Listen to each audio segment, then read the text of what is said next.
Hello students, आज हम देखने वाले क्लास 10 सब्जेक्ट जियोमेट्री है, लेसन 7 है मेंसुरेशन, जिसका आज हम प्रॉब्लम सेट 7 का क्वेश्चन 5 से देखने वाले हैं, जो कि वीडियो का पार्ट सेकंड है। इसके पहले के वीडियो में हमने क्वेश्चन 4 तक देखा था और आपने वो वीडियो देखे भी होंगे। अब चलो क्वेश्चन 5 से हम स्टार्ट करेंगे। क्वेश्चन 5 है student, the diameter and length of a roller is 120 centimetre and 84 centimetre respectively. अब एक बात आप याद रखो कि डायमीटर और लेंथ तो देकर है, बट सबसे पहले एक सवाल आना चाहिए कि रोलर मतलब क्या रहता है। वो ग्राउंड को जो क्लियर करते हैं उसको रोलर बोलते हैं, वो सिंगल व्हील वाला ही होता है। और जो रोड को प्रेस करता है वो रोड रोलर रहता है, उसमें डबल चक्के रहते हैं, या तो कभी कभी पीछे रबर के टायर देते हैं और आगे वो मेटल का अपना सिलेंडर दिया हुआ होता है। सो वो रोलर आपने देखा ही होगा, तो वही रोलर की बात चल रही है। तो पहले हम क्या करेंगे, रोलर को थोड़ा सा ड्रॉ कर लेंगे। सो ये है student roller.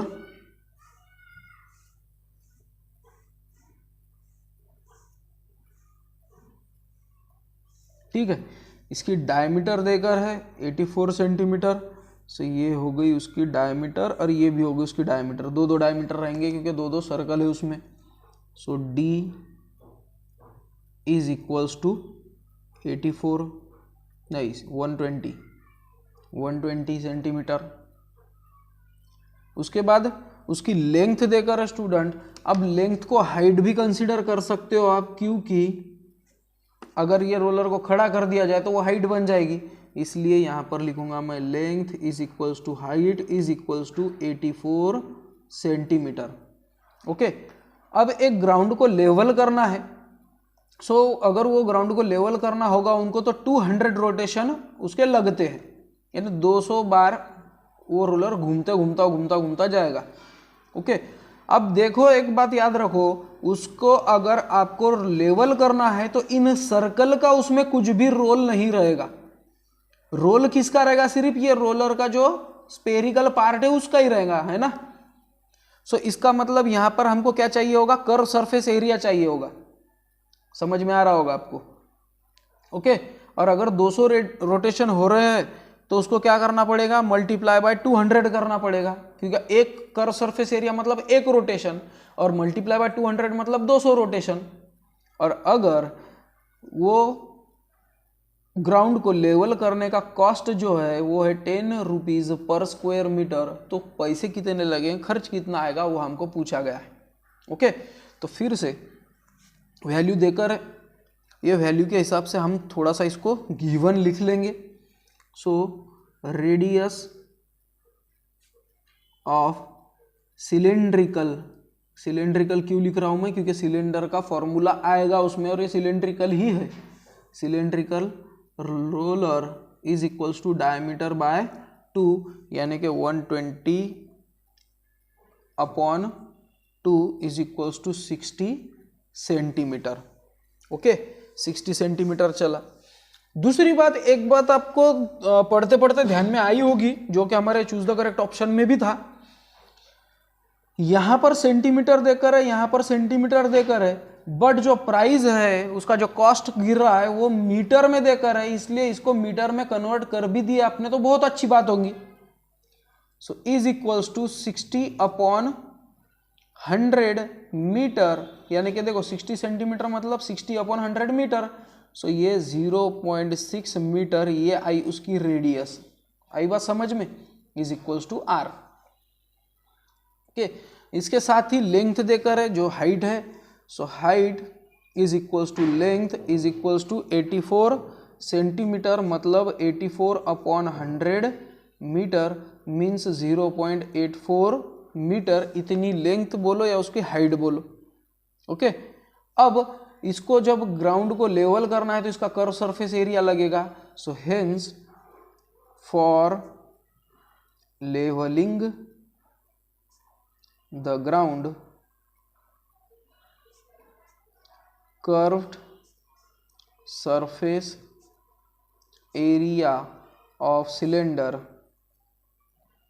cylindrical roller is required, hence curved surface area is equals to cylinder का कर्व सरफेस एरिया 2 पाई आर एच। ओके, सो 2 इंटू 22/7 इंटू रेडियस कितनी है 0.6 इंटू हाइट कितनी थी उसकी 0.84। सो 7 1 जार 7 7 0 0 डेसिमल पॉइंट के ऊपर डेसिमल पॉइंट 7 1 जार 7 7 2 जार 14। ओके, सो 22 2 जार 44 12 6 जार 72 1 2 3 सो 1 2 3 0.072 ये मल्टीप्लाई में रहेंगे। ओके, और इनको अगर आप सॉल्व करोगे सो 3.168 स्क्वायर मीटर इतना उसका कर्व सरफेस एरिया आया। यानी एक रोटेशन में वो जो सिलेंडर है इतने एरिया को कवर करता है, लेवल करता है। सो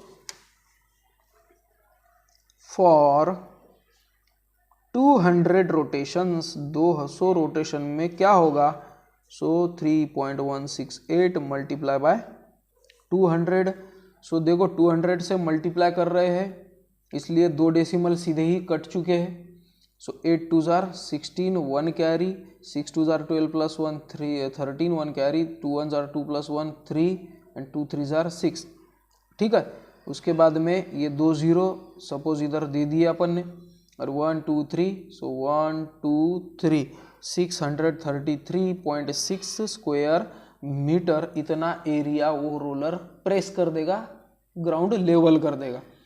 अब so as rate of ₹10 per square metre 10 rupees per square metre के हिसाब से 633.6 मीटर का कितना होगा 633.6 मल्टीप्लाई बाय 10।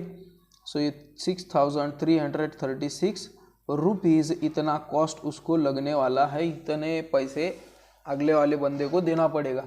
ओके, सो देखो स्टूडेंट यहाँ पर हमारा आंसर खत्म होता है। यहाँ से आप सॉल्यूशन देख सकते हो क्वेश्चन नंबर 5 का, और यहाँ तक वो आया है, स्क्रीनशॉट आप ले सकते हो। इसके बाद में क्वेश्चन नंबर 6 चालू होता है हमारा। The diameter and thickness of hollow metal sphere. देखो अभी इसके पहले हॉलो की बात आई थी क्वेश्चन 3 में, अब यहाँ पर भी वही बात आ रही है ना। सो हॉलो मतलब अंदर से खाली, जैसे कि क्रिकेट का बॉल या प्लास्टिक का बॉल, तो ये क्या है अंदर से खाली है। ओके, सो ये फिर से वही क्वेश्चन 3 के जैसा ही रिपीट क्वेश्चन है ये। अब मेटल स्पीयर है तो सपोज ये मेटल स्पीयर निकल गया है, ओके, और लगभग स्पीयर के जैसा दिख भी रहा है। अब ये हॉलो है, इसका मतलब अंदर भी एक छोटा सर्कल यानी कि स्पीयर होगा। अब डायमीटर की जब बात चलती है तो मैंने बोला अंदर से तो गिन नहीं सकते, इसलिए बाहर से ही गिनेंगे, है ना। सो डायमीटर कभी भी बाहर की ही रहेगी। सो डायमीटर देकर है कितनी 12 सेंटीमीटर। सो ये हो गई उसकी डायमीटर जो कि है 12 सेंटीमीटर। थिकनेस है उसकी 0.01 मीटर। सो ये है थिकनेस 0.01 मीटर। ओके, डेंसिटी है, अब देखो क्वेश्चन चेंज कर रहे हो, अब थोड़ा सा साइंस में घुस गए। Density is equals to mass upon volume, अगर आपको याद होगा तो। सो डेंसिटी है उस मेटल की 8.88 ग्राम पर सेंटीमीटर क्यूब। 1 सेंटीमीटर क्यूब में 8.88 ग्राम है, ठीक है। So find the outer surface area and mass of the spear.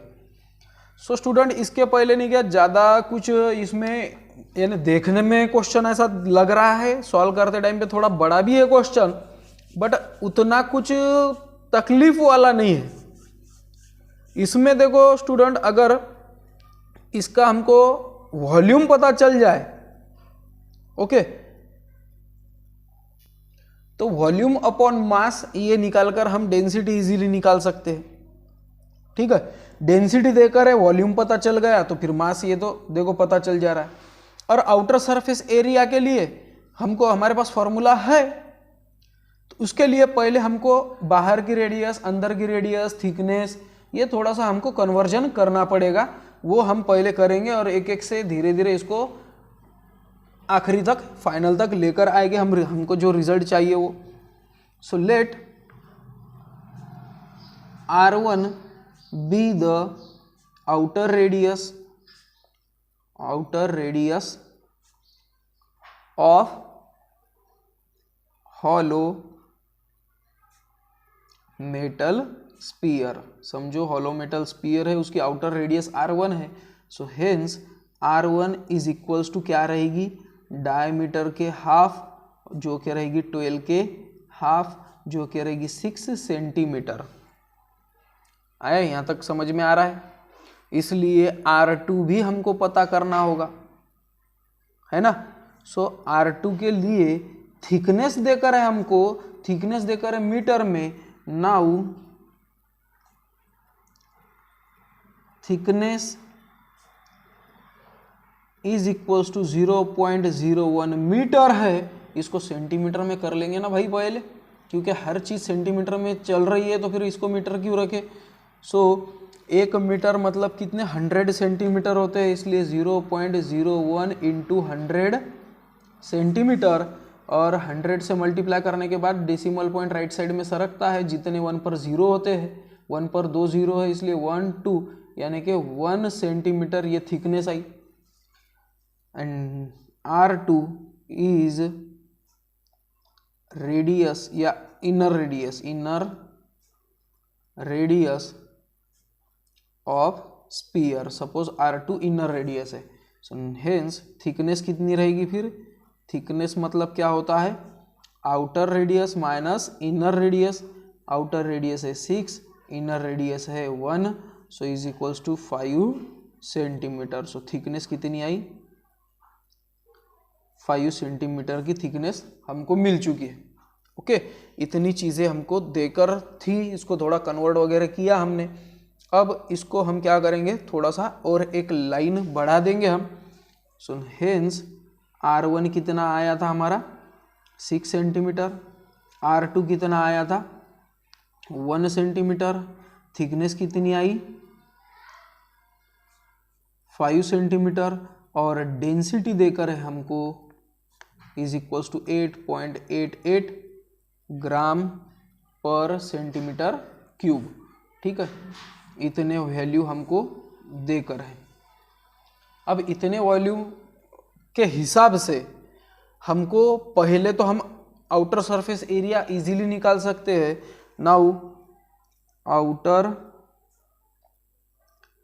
Surface area of metal sphere, metal sphere का आउटर सरफेस एरिया कितना रहता है 4 pi R square. So 4 pi R square. अब ये जो R है ये आउटर की बात चल रही है, इसलिए R1 रहेगा ये, क्योंकि आउटर रेडियस कितनी है R1, इसलिए R1 का स्क्वायर। ठीक है, सो 4 पाई मतलब 3.14 लूंगा मैं, क्योंकि 22/7 लेकर फायदा नहीं, कोई भी चीज कट नहीं हो रही है, इंटू 6 का स्क्वायर, 4 इंटू 3.14 इंटू 6 का स्क्वायर 36। इसको अगर आप सॉल्व करते हो तो वो आएगा 425.16 सेंटीमीटर क्यूब। एक क्वेश्चन तो हमारा खत्म हो गया, उन्होंने आउटर सरफेस एरिया पूछा था, आउटर सरफेस एरिया हमने दे दिया। ठीक है, यहाँ तक के स्क्रीनशॉट लेना चाहते होंगे तो ले सकते हो। इसके आगे अब उन्होंने पूछा है कि वॉल्यूम कितना है उस हॉलो स्पीयर का।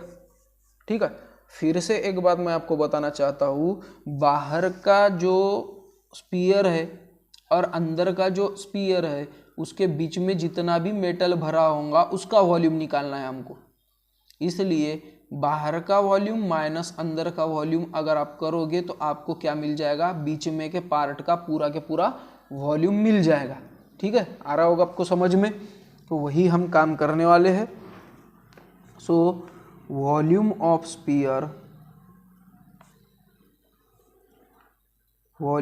Spear is equals to volume of outer sphere minus volume of inner sphere. आ रहा है ना समझ में? अंदर के स्पीयर का वॉल्यूम को माइनस कर दो बाहर के स्पीयर के वॉल्यूम से।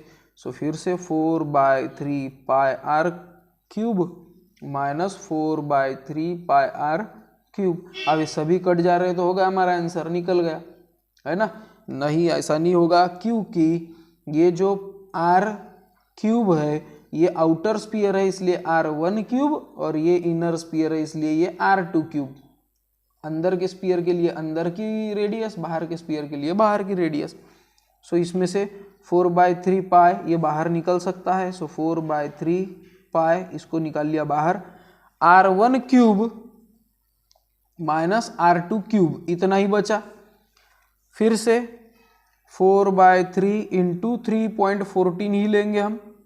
R1 क्यूब मतलब 6 का क्यूब माइनस R2 क्यूब मतलब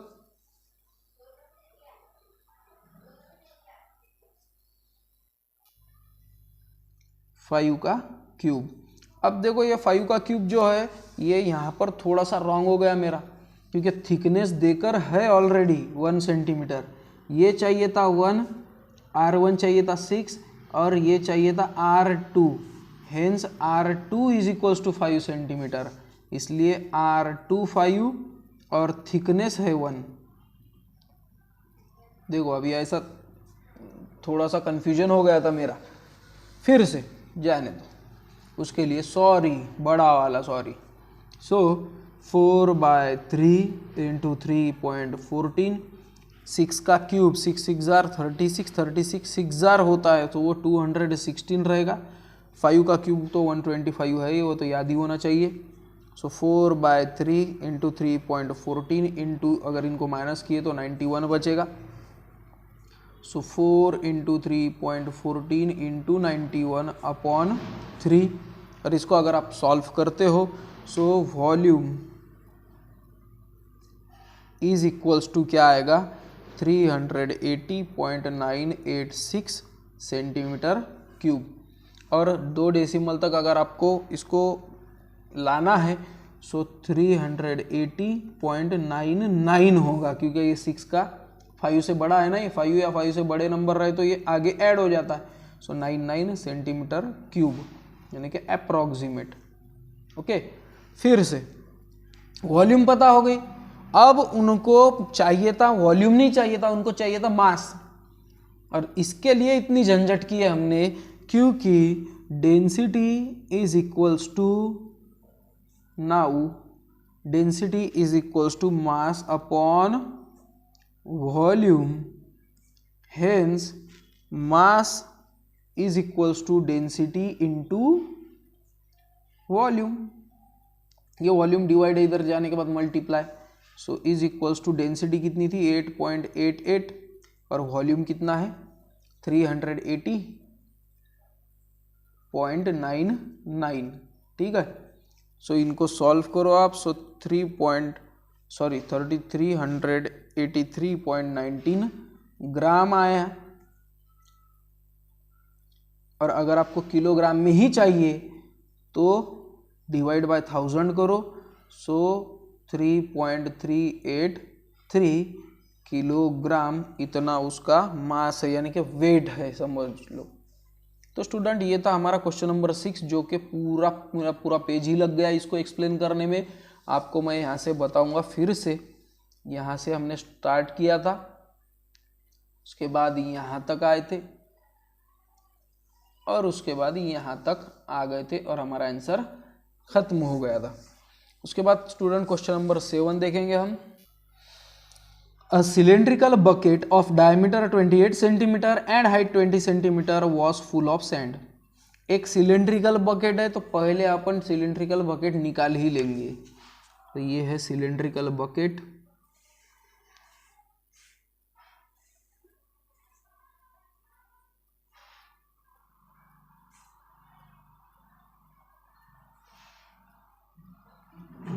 दिख रही है ना सिलिंड्रिकल, नहीं भी दिख रहे होंगे तो कंसिडर कर लो, है ना। तो ये सिलिंड्रिकल बकेट है, इसका डायमीटर है 28 सेंटीमीटर, ये है डायमीटर जो कि है d is equal to 28 centimetre, height है 20 सेंटीमीटर, ये है इसकी हाइट जो कि है 28 सेंटीमीटर, जिसको हाइट भी कहेंगे लेंथ भी कहेंगे, ठीक है, दोनों में से जो कहना है वो कहो। फुल ऑफ सैंड, इसमें पूरी तरह से रेत भर कर है। When the sand in the bucket was powered on the ground, ground पर जब रेत को गिराया गया, the sand got converted into a shape of cone, वो सैंड क्या बन जाएगा, कोनिकल शेप में गिर जाएगा ना, ऐसी थप्पी लग जाएंगी उसकी, है ना। तो ये है कोन, इस टाइप में। If the height of cone was 14 centimetre, अगर उसकी हाइट 14 सेंटीमीटर है, h is equals to 14 centimetre, इधर h is equals to l नहीं ले सकते, बस बाकी के इसमें ले सकते हो, क्योंकि इधर l मतलब स्लैंट हाइट अलग से देकर है। अगर उसकी हाइट है 14, what was the base area of the cone, so ये कोन का जो बेस एरिया है वो कितना होगा, सो ये है r, ये भी पूछा गया है एक हिसाब से। तो देखो स्टूडेंट, ये क्वेश्चन से ही आपको समझ में आया होगा कि कोई भी चीज़ किसके अंदर है तो उसको वॉल्यूम कहा जाता है। मैं मेरे साइंस के लेक्चर्स में बताता ही हूँ आपको, एक्सप्लेन करके मेरे वीडियोस डाले भी हुए हैं उसमें। अब अगर दोनों का वॉल्यूम कंपेयर किया जाए तो इक्वल ही रहना चाहिए, क्योंकि इसमें जितनी सैंड है उतनी ही सैंड यहाँ पर गिरी, इसलिए वॉल्यूम इसका सेम होना चाहिए। इसलिए दोनों के वॉल्यूम को इक्वल लिखो, वैल्यूज पुट आउट करो, बस हमको बेस का एरिया जो मिलेगा वो पाई आर स्क्वायर रहेगा, क्योंकि ये क्या है, सर्कल, और सर्कल का एरिया तो आपको पता ही है, पाई आर स्क्वायर। इसलिए पहले हम जो जो देकर है वो लिखेंगे। सो रेडियस ऑफ बकेट, जिसको लेंगे हम R1, जो कि है डायमीटर के हाफ, क्योंकि डायमीटर देकर है 28 के हाफ, जो कि है 14 सेंटीमीटर रेडियस मिल गई। उसके बाद height of bucket, height of bucket जो है H1 बोलेंगे हम, क्योंकि इधर भी है H, इसको बोलेंगे हम 20 सेंटीमीटर। उसके बाद है height of cone, height of कोन जिसको H2 कहेंगे हम, जो कि है 14 सेंटीमीटर। और उसके बाद है रेडियस ऑफ कोन, ये हमको देकर नहीं है तो ये हम लिखेंगे ही नहीं, जो देकर है वही लिखना है। So now volume of cylindrical, देखो सिलिंड्रिकल ही है ना, bucket is equals to volume of cone, cone का ही वॉल्यूम रहेगा। So hence volume of cylinder क्या है, पाई आर स्क्वायर एच, और सिलेंडर के लिए हमने R1H1 लिए, इसलिए R1H1।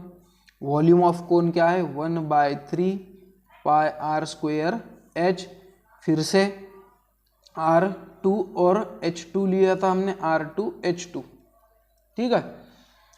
इतने वैल्यूज है, यहाँ पर हम पाई का यूज़ करेंगे, तो उसके लिए हम लेंगे 22/7 इंटू R1 स्क्वायर मीन्स 14 का स्क्वायर, इंटू H1 मीन्स 20, इसलिए मैंने 22/7 लिया कि कट होना चाहिए, इसलिए 1/3 पाई मतलब 22/7 है, बट मैं यहाँ पर कुछ भी लूँगा नहीं, पाई R2 स्क्वायर जैसे कि वैसे ही लूँगा, pi R square into H2 means height of cone जो कि है 14। अब स्टूडेंट ये मैंने जैसे कि वैसे क्यों लिया, ये वैल्यू मैंने जैसे कि वैसे क्यों लिया है, क्योंकि एरिया ऑफ बेस का फॉर्मूला ही है पाई आर स्क्वायर। तो ये ऑलरेडी इसको सब वैल्यू ट्रांसफर करो, जो आंसर निकला वही एरिया ऑफ बेस है, रेडियस की भी बात नहीं कुछ भी नहीं, इसलिए वो वैसा किया है मैंने। सो 22 इंटू 14 का स्क्वायर मीन्स 14 इंटू 14 इंटू 20, ये 3 इधर डिवाइड है, इधर जाने के बाद मल्टीप्लाई, अपॉन 7, ये 14 इधर मल्टीप्लाई इधर जाने के बाद डिवाइड इज इक्वल्स टू सिर्फ पाई आर टू स्क्वायर ही बचा। उसके बाद 14 1 जार 14, 14 1 जार 14, 7 1 जार 7, 7 2 जार 14, 22 3 jar 66, 22 jar 40 is equals to pi r square means area of base of कोन, कोन के एरिया का बेस, कोन के बेस का एरिया, एरिया का बेस बोल रहा हूँ मैं। फिर 0 6 4 jar 24, 2 carry 6 4 jar 24, 25 26, 2640 centimetre cube, इतना आया एरिया ऑफ बेस। तो ये स्टूडेंट हमारा क्वेश्चन 7 का आंसर था। ठीक है, इसकी तरह से क्वेश्चन 8 देखेंगे हम कि the radius of metallic sphere is 9 centimetre. तो मेटेलिक स्फीयर निकालने का काम आ चुका है। सो ये है मेटेलिकल स्फीयर जिसकी रेडियस है 9 सेंटीमीटर। चलो ये है radius 9 centimetre. It was melted to make a wire, इसको मेल्ट किया गया और उससे वायर बनाया गया। तो ये मेल्ट हो रहा है और ये है वायर। ठीक है, और वायर कभी भी सिलेंड्रिकल ही रहता है, ये बात आप याद में रखो। ओके, डायमीटर 4 मिलीमीटर, 4 मिलीमीटर की डायमीटर रखी गई थी। Find the length of wire, कितना वायर लगा है उसकी लेंथ पूछी गई है। सो फिर से let R1 be the radius of metallic sphere, जिसको हम कहते हैं 9 सेंटीमीटर। ओके, उसके बाद R2 B the radius of wire, wire की रेडियस R2 कंसिडर करेंगे जो कि रहेगी डायमीटर बाय 2, यानी कि 4 millimetre upon 2। So 4 millimetre upon 2 is equals to 2 millimetre. फिर से ये मिलीमीटर है, ये सेंटीमीटर है, इसलिए इसको भी सेंटीमीटर में कर देंगे कन्वर्ट हम। So 2/10 centimetre is equals to 0.2 centimetre, यानी कि 0.2 सेंटीमीटर उसकी रेडियस R2 होंगी। अब जितना मेटेलिक स्फीयर मेल्ट किया गया है उतना ही वायर बनेगा ना, इसलिए जितना इसका वॉल्यूम उतना ही इसका वॉल्यूम, इसलिए volume of sphere is equals to volume of wire. Okay, अब स्फीयर का वॉल्यूम क्या है 4/3 पाई आर क्यूब, और R मतलब R1 है यहाँ के कंडीशन में, इसलिए R1 क्यूब। और वॉल्यूम ऑफ वायर मतलब वॉल्यूम ऑफ सिलेंड्रिकल वायर की बात चल रही है, क्योंकि वायर सिलेंड्रिकल ही रहता है। So pi R square H, pi R square H, और यहाँ पर R2 यूज करेंगे हम। फिर से 4/3, पाई तो कट चुके हैं है ना, इधर भी है इधर भी है, इसलिए R1 क्यूब मतलब है 9 का क्यूब इज इक्वल्स टू, ये पाई तो कट चुका है, ये है 0.2 का square into height means length ही रहेंगी, क्योंकि अब ये वायर है ये लेंथ है, खड़ा हो जाएगा तो हाइट हो जाएंगी, पहले क्वेश्चन से ही बता रहा हूं मैं। So is equals to length, so 4/3 into 9 into 9 into 9, और ये 0.2 इधर मल्टीप्लाई है, इधर जाने के बाद divided by 0.2 into 0.2। Okay, so is equals to length, so 3 1 जार 3, 3 3 जार 9। उसके बाद 0.2 इंटू 0.2 का क्या इलाज है, 4 इंटू 9 इंटू 9 इंटू 3, ये देखो ये 3 बचा हुआ, अपॉन 0.2 इंटू 0.2, देखो ये है 0.2 मतलब 2/10, so 2/10 into 2/10 means 4/100, okay. So ये आएगा 2/10 into 2/10, so 4 into 9 into 9 into 3/2 टू जार 4, और ये डिवाइडेड बाय 10, 10 जार 100, ये चले जाएगा ऊपर multiply by 100 is equals to length, तो 4 4 कैंसल, 9 9 जार 81, 81 3 जार 243 multiply by 100 is equals to length. Hence length of wire is equals to 243, 20, ये रहेगा सेंटीमीटर में। इतने सेंटीमीटर का वायर है, पर इसको फिर से मीटर में अगर कन्वर्ट करना होगा, so is equals to 24300 divided by 100 metre is equals to 243 metre. ये है सेंटीमीटर में वैल्यू, ये है मीटर में वैल्यू, जिसमें आपको लिखना है उसमें आप लिख सकते हो। तो स्टूडेंट ये था हमारा क्वेश्चन नंबर 8। यहाँ से देखो सॉल्व करना स्टार्ट किया था मैंने, फिर यहाँ तक आ गए थे हम। तो ये यहाँ से स्क्रीनशॉट आप ले सकते हो। चलो क्वेश्चन नंबर 9 भी देख लेंगे हम। The area of a sector of a circle of 6 cm radius is 15 pi square meter। Area of sector देकर है, ये है सर्कल, ये है सेक्टर, ओके, ये है पूरा सेक्टर, इसका एरिया है 15 पाई, रेडियस देकर है 6 centimetre. Find the measure of arc and length of arc corresponding to the sector. So ये अब ये इजी क्वेश्चन है कि रेडियस देकर है 6 सेंटीमीटर, एरिया ऑफ सेक्टर देकर है 15 पाई, ठीक है।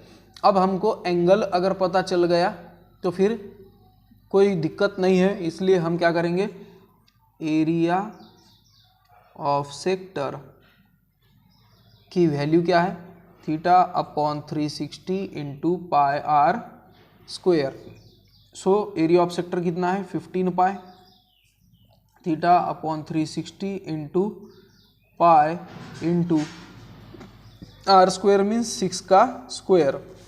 सो पाई पाई तो कट हो चुके हैं, सो 15, ये 360 इधर डिवाइड, इधर जाने के बाद मल्टीप्लाई, ये 6 स्क्वेयर इधर मल्टीप्लाई, इधर जाने के बाद डिवाइड, सो ये 6 square is equals to theta, hence theta is equals to 15 into 360 upon 36, 36 10 जार 360, so theta is equals to 150 degree.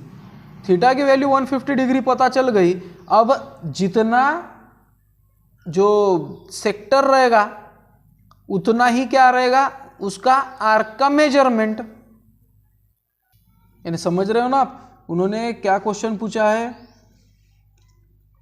कि find the measure of arc, तो measure of arc is equals to measure of central angle होता है ना, central angle theorem के हिसाब से जितना इसके एंगल का मेजरमेंट उतना ही आर्क का measurement. So is equals to क्या रहेगा 150 डिग्री, यानी कि पहला क्वेश्चन खत्म हो गया। दूसरा क्वेश्चन उन्होंने क्या पूछा, length of arc and length of arc corresponding to the sector. अब सेक्टर को लगकर कितनी लेंथ है वो आर्क की, यानी कि ये आर्क की लेंथ ये पूछी गई है। So hence area of sector का दूसरा फॉर्मूला है length into radius upon 2। So area of sector है 15 पाई, लेंथ कितनी है वही तो निकालनी है, रेडियस है 6 अपॉन 2, 2 3 जार 6, ये 3 इधर जाने के बाद divide, so 15 pi upon 3 is equals to L। So hence length of arc is equals to 3 1 जार 3, 3 5 जार 15, 5 pi. So length of arc हमको मिलती है और सब चीज़ सेंटीमीटर में देकर थी, इसलिए सेंटीमीटर ही इसका आंसर रहेगा। उसके बाद स्टूडेंट क्वेश्चन नंबर 10 है जो कि लास्ट है, उसके बाद क्वेश्चन के लिए एक्टिविटी ही देकर है हमको। In figure segment A B is a chord of a circle with centre P, P A centre है, ए बी कॉर्ड है, पी ए और पी बी दोनों भी रेडियस है 8 सेंटीमीटर होंगे। फिर कॉर्ड जो सेंटर से दूर है वो है 4 centimetre. Find the area of shaded portion, तो ये शेडेड पोर्शन का एरिया पूछा गया, एक हिसाब से ये सेगमेंट है ना। सो पाई और √3 की वैल्यू हमको देकर है। तो स्टूडेंट यहाँ पर एक काम होना चाहिए था, यहाँ पर एक नाम तो भी अगर रहता था तो हमको सॉल्व करने में और थोड़ा इजी जाता था, इसलिए हम फिलहाल में उसको डी बोलकर अगर नाम दे दे तो फिर थोड़ा सा काम इजी हो जाएगा। सो नाउ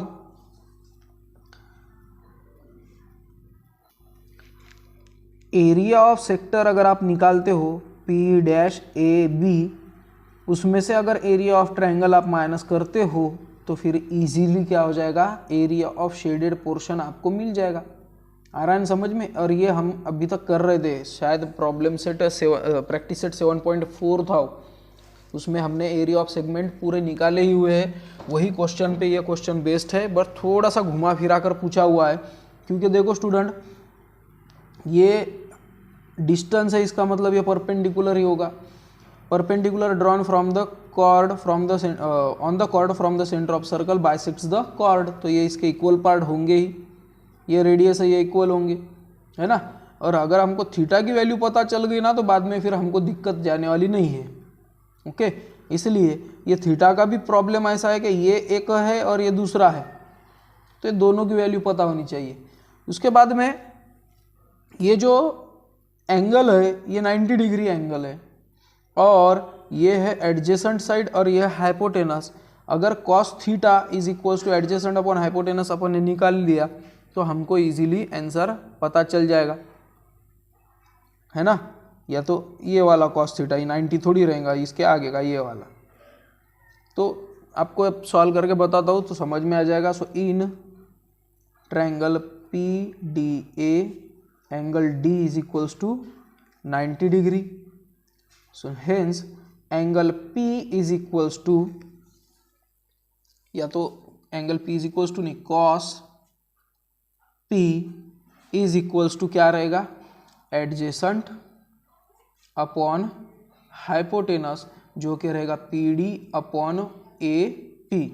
सो ये है 4/8 जो कि है 1/2 is equals to cos 60। Cos 60 की वैल्यू है 1/2, समझ में आ रहा है। Hence angle APD is equals to कितना आया, 60 degree. Similarly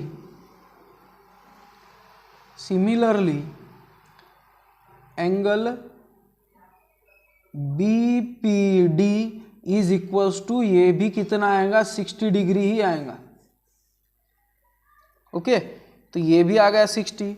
hence angle APB is equals to angle APD plus angle BPD is equals to 60 plus 60 is equals to 120 degree. अब ये भी 60 क्यों आएगा पता है क्या, ये 4 है, कॉमन है। ये PB क्या है, रेडियस, यहाँ पर लिख सकते हो, बिकॉज PA या AP is equals to BP radii, दोनों भी रेडियस है तो सेम होंगे, ये कॉमन है। तो 8/4 मतलब 1/2, 1/2 मतलब cos 60, और cos 60 मतलब वही 60 डिग्री एंगल, और 60 120। सो इस टाइप से एंगल APB भी आ गया, 120 आ गया, मिल गया हमको। अब ट्रायंगल APD के अंदर में अगर आपको AD की वैल्यू निकालनी होगी तो आप साइन वैल्यू निकाल सकते हो, किसकी, साइन थीटा की, यानी कि ये साइन P की, opposite upon hypotenuse. So in triangle APD sine P is equals to opposite upon hypotenuse. Opposite कितना है इसका पता नहीं, है ना। सो अपोजिट क्या है, अब सॉरी अभी के पीरियड में तो अपोजिट पता है कि AD, हाइपोटेनस क्या है AP। So hence sine 60 degree, क्योंकि पी का एंगल कितना था 60 degree, is equals to A D upon A P कितना है 8। साइन 60 की वैल्यू क्या है √3/2 इंटू 8 ऊपर चला गया is equals to A D. So ये आया 4√3 is equals to A D. So 4 into 1.73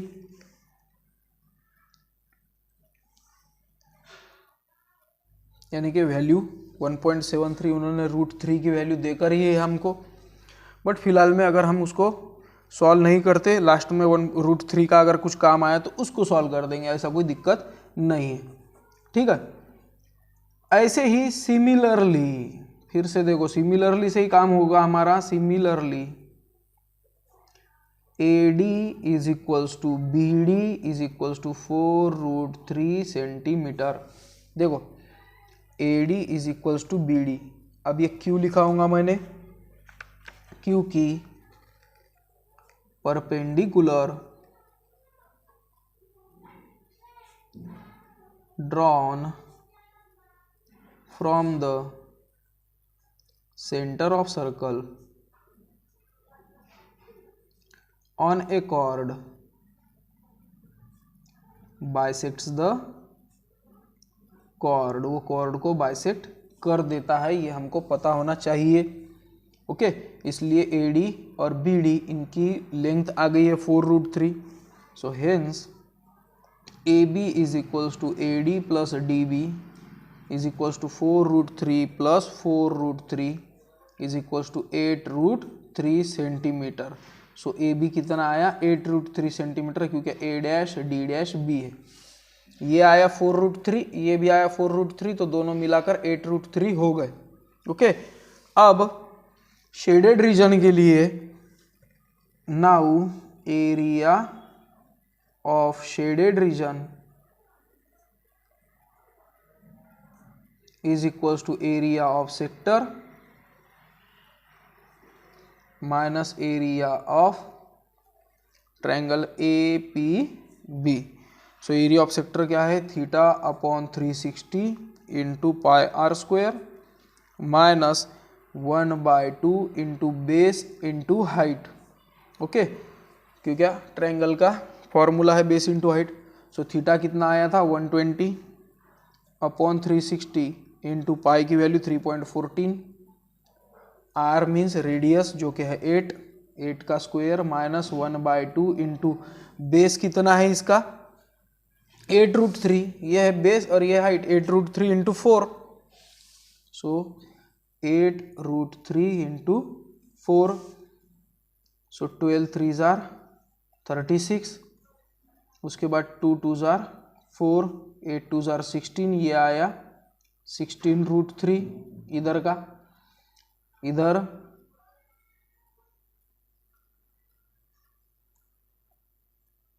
3.14 into 8 upon 3।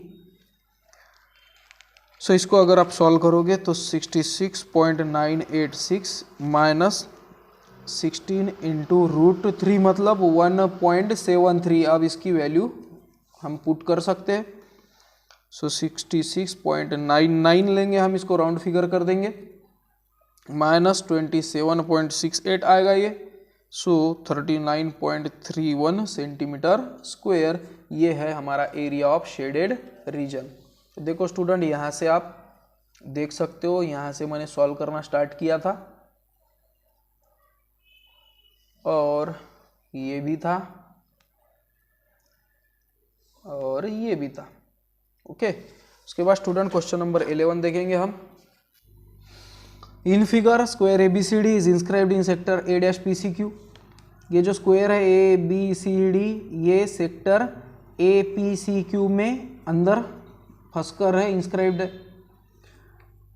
Radius है सेक्टर C-BXD की 20, BXD ये जो C-BXD है इसकी जो रेडियस है वो 20, यानी कि ये है रेडियस 20। ठीक है, कंप्लीट द फॉलोइंग एक्टिविटी, नीचे दी गई एक्टिविटी कंप्लीट करना है।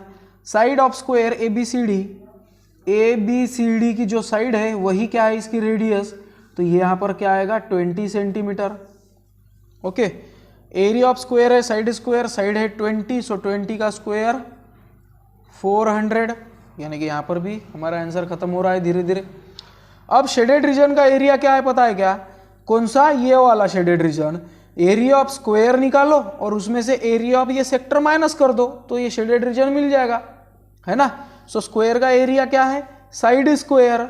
सो यहाँ पर साइड स्क्वायर लिखेंगे हम। साइड स्क्वायर मतलब यही 20 का स्क्वायर जो कि था 400, फिर ये शेडेड जो सेक्टर है theta upon 360 into pi R square, और थीटा कितना रहेगा? 90 रहेगा, क्योंकि स्क्वायर की हर एंगल 90 डिग्री है। तो इसको सॉल्व करो तो ये है 400 में से माइनस 314 करो आप, सो ये आएगा 86 स्क्वायर सेंटीमीटर। ओके, उसके बाद में बिगर सेक्टर का जो है वो लेंथ डायगोनल की, यानी कि देखो ये जो A'PCQ है इसकी जो रेडियस है AQ ये कितनी रहेगी? AC के इतनी, और ये है स्क्वायर की डायगोनल, और स्क्वायर की डायगोनल मतलब 20 का स्क्वायर प्लस 20 का स्क्वायर। सो 400 प्लस 400 ये आया 800 मतलब 400 इंटू 2, यानी कि ये 400 मीन्स 20 रूट 2 एक साइड आ गई। सो इसलिए इन्होंने लिया है 20 रूट 2। फिर एरिया ऑफ शेडेड रीजन, इसका फिर से area of sector minus area of square. Area of sector का फॉर्मूला देकर है, एरिया ऑफ स्क्वायर अभी निकाला था हमने 20 का स्क्वायर जो कि है साइड स्क्वायर लिखेंगे हम यहाँ पर। फिर से ये 20 का स्क्वायर है, थीटा 90 ही है।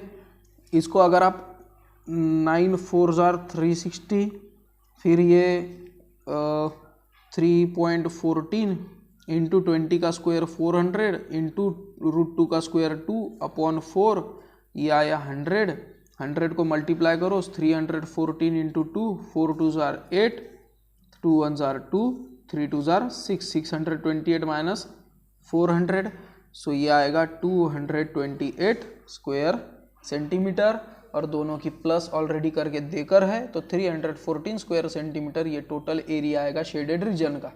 ठीक है, अब थोड़ा सा स्पीड बढ़ाऊंगा मैं क्योंकि वीडियो को बहुत टाइम हो चुका है, ये अपलोड में बहुत ही प्रॉब्लम देता है, इसलिए कम में ही निपटाना पड़ता है।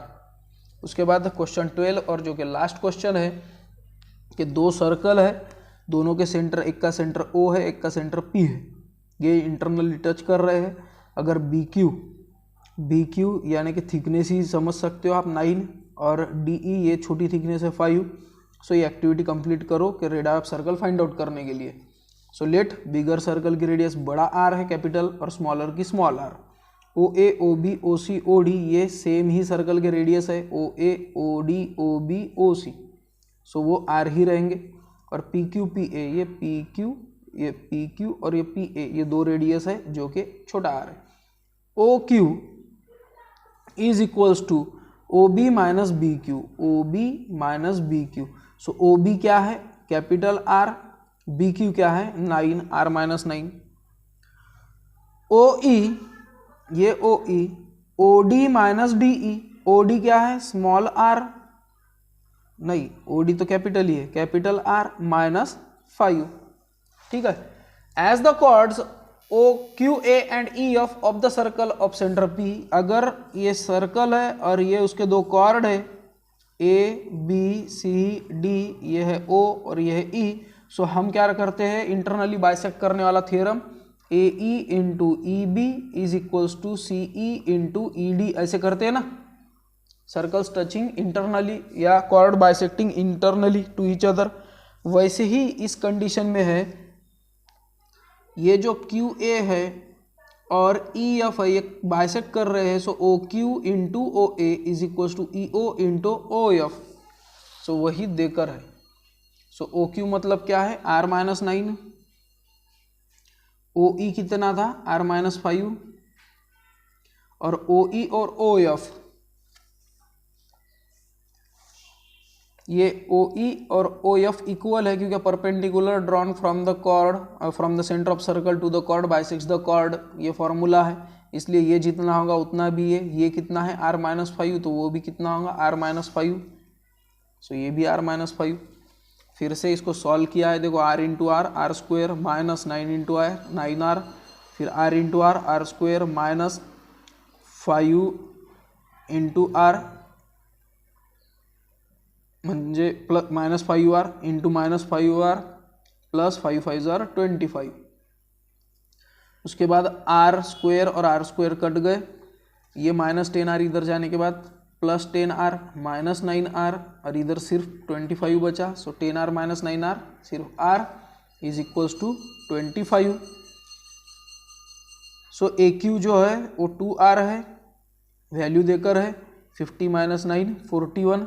सो r इज इक्वल्स टू 41/2। ये देखो 41, ये 2 इधर जाने के बाद डिवाइड, सो ये आएगा 20.5। तो देखो स्टूडेंट, ये था मेरा एक्सप्लेनेशन। लास्ट में थोड़ा सा स्पीड क्यों बढ़ाया, क्योंकि वीडियो बहुत बड़ी हो गई है, 51 मिनट्स के आसपास हो गई है। होप करता हूँ आपको वीडियो पसंद आया होगा। मिलते हैं हम नेक्स्ट वीडियो में। Till then bye.